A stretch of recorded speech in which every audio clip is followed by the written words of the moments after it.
The sun hung low over the red desert. The air was dry, the sky painted in gold and fire. The Apache village stood quiet near the river bend. Warriors sharpened their blades, women prepared food, and children played with sticks, unaware of the tension that filled the land. At the heart of the camp stood Chief Nahale, tall, broad, and proud, a man whose name carried both fear and respect across the land.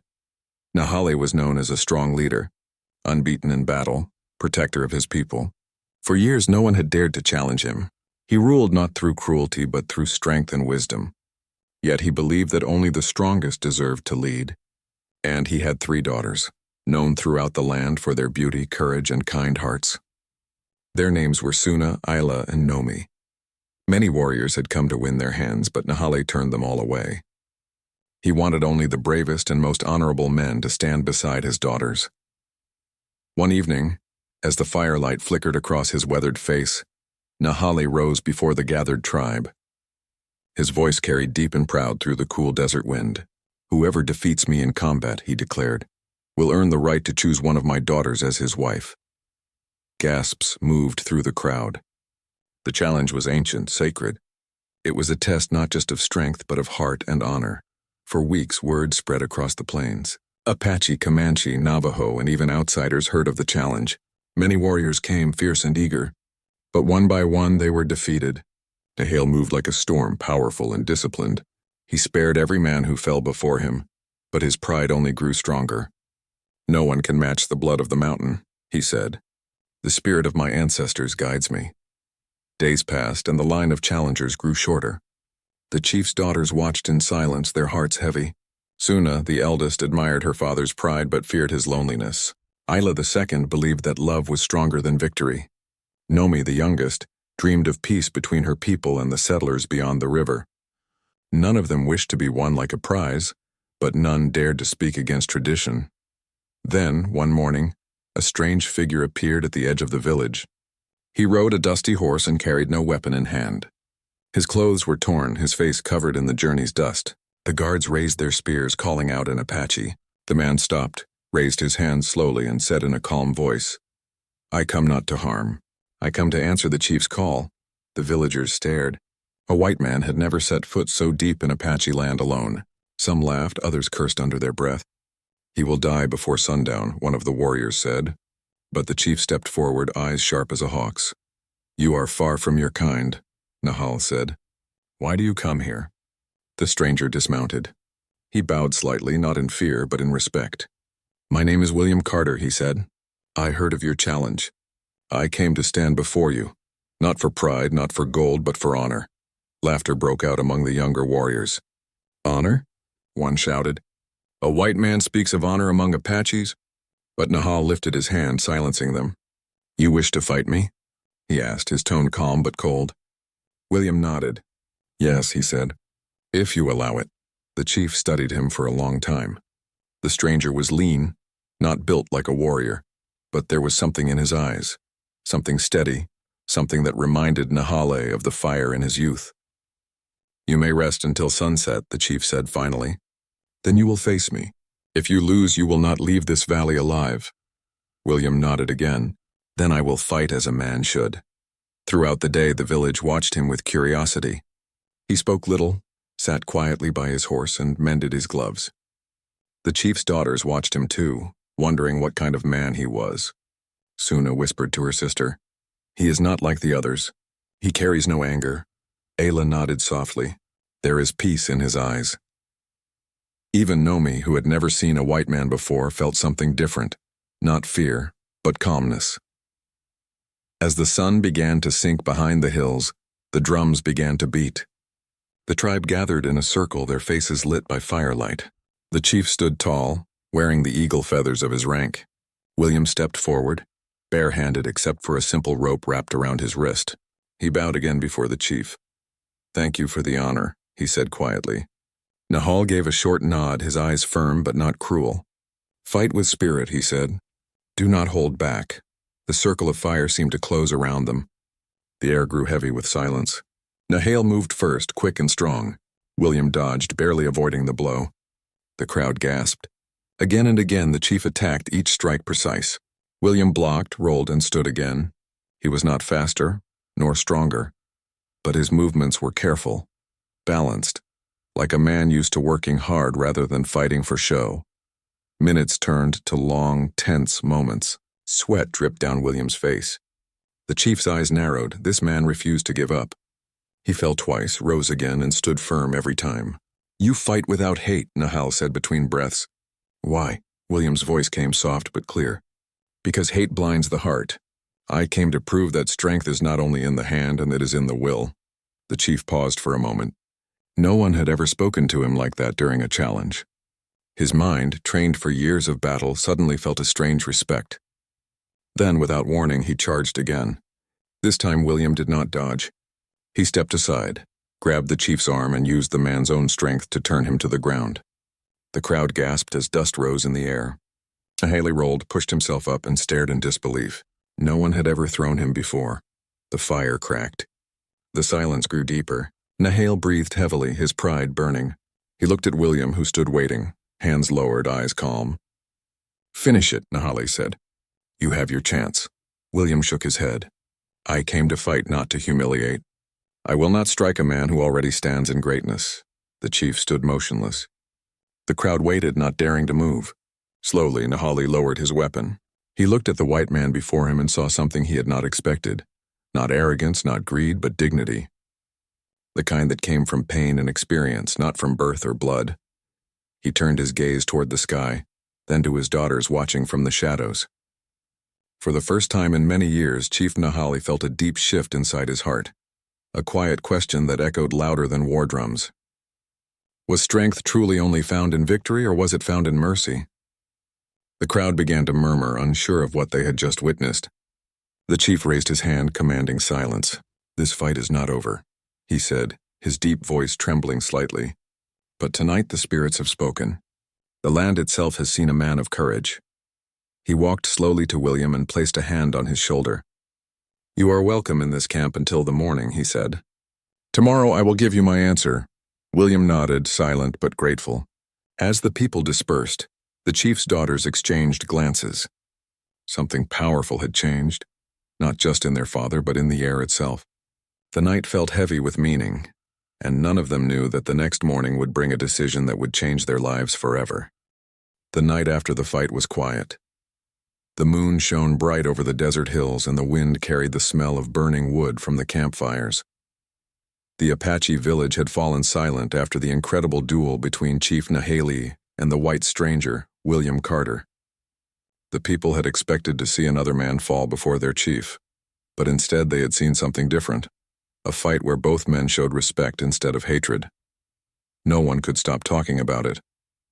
Some said the spirits of the mountains had guided the stranger's hands.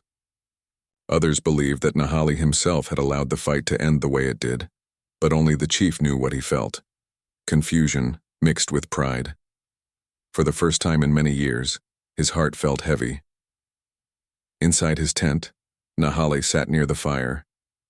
The flames danced in his dark eyes as he remembered every move of the battle. The stranger had fought with calmness, not anger. Every step he took showed discipline, not pride.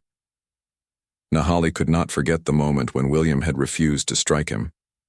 That moment had spoken louder than victory. His eldest daughter, Suna, entered quietly. She carried a bowl of water and placed it beside him. "Father," she said softly, "you have not spoken since the fight." Nahali looked up. "What would you have me say?" he asked. "You could say that you fought well," Suna replied. "You could say that the spirits were watching, or you could say that perhaps the white man's heart is not filled with the evil we were taught to see."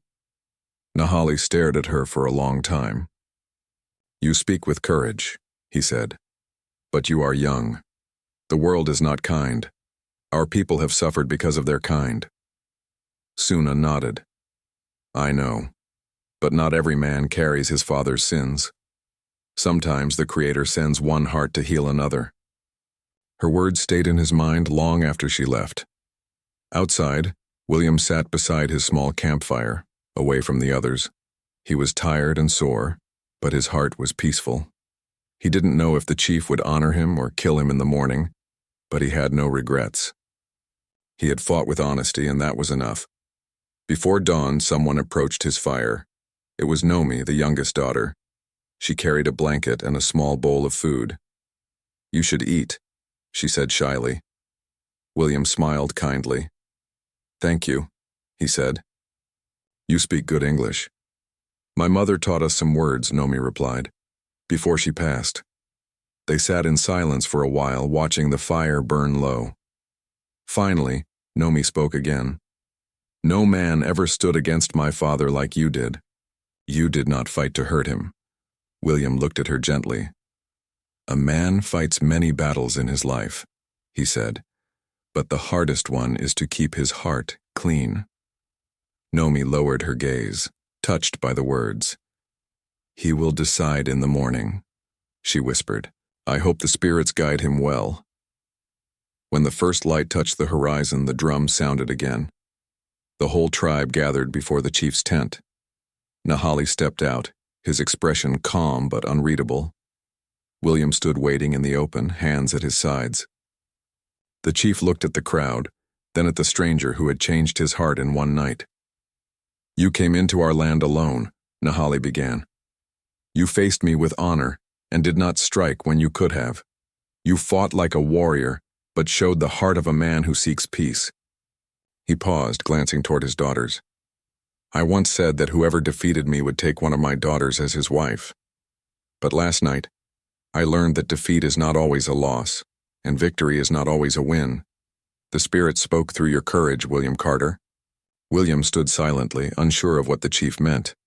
Nahali continued, "You have not come here to steal or to conquer. You came to prove your worth, not to others, but to yourself. For that reason, I offer you something different." The crowd waited in silence. "I offer you our friendship," the chief said firmly. "You will not take a wife by force or by battle. If one of my daughters chooses you freely, that will be her decision, not mine." The crowd murmured in surprise. The old law had never been broken before, but the chief's word was final. Nahali turned toward William and held out his hand. "You have earned respect among the Apache. From this day, you are not a stranger. You are a brother." William hesitated, then grasped the chief's strong hand. Their eyes met, warrior to warrior, man to man, and in that silent moment, a bridge was built between two worlds that had always been divided. The tribe cheered, not in anger, but in respect. The chief's daughters smiled quietly, relief filling their hearts. For the first time, they saw their father look at a white man without hate. Days passed, and William stayed in the village as a guest. He helped repair saddles, fixed tools, and even taught the children a few English words. The people began to like him. They saw that he worked hard, never boasted, and always showed respect. Suna admired his patience, Isla admired his kindness, but it was Nomi who watched him most closely. She saw the way he treated her people, not as enemies, but as equals.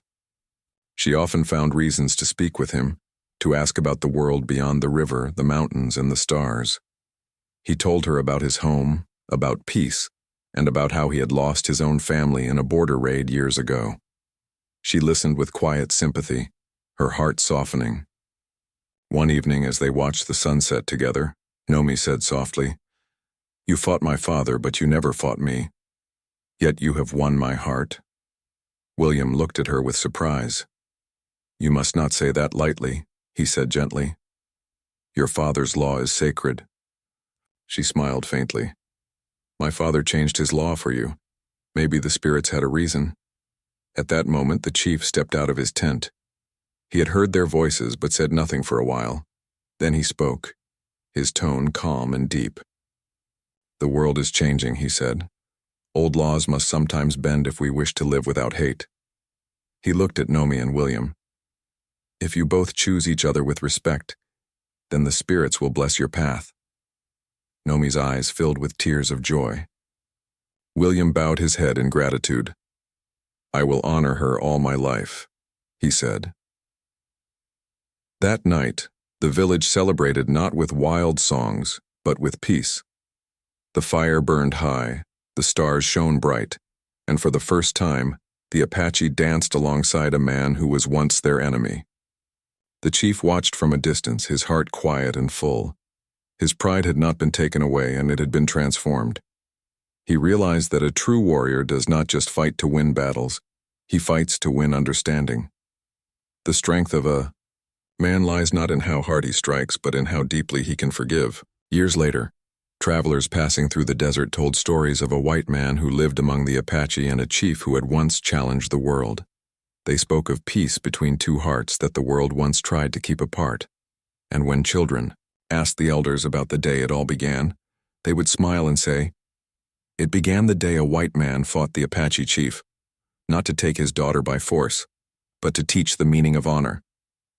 The wind carried those words across the plains for generations, and the story became a legend, not of war but of respect, courage, and the day pride bowed before peace.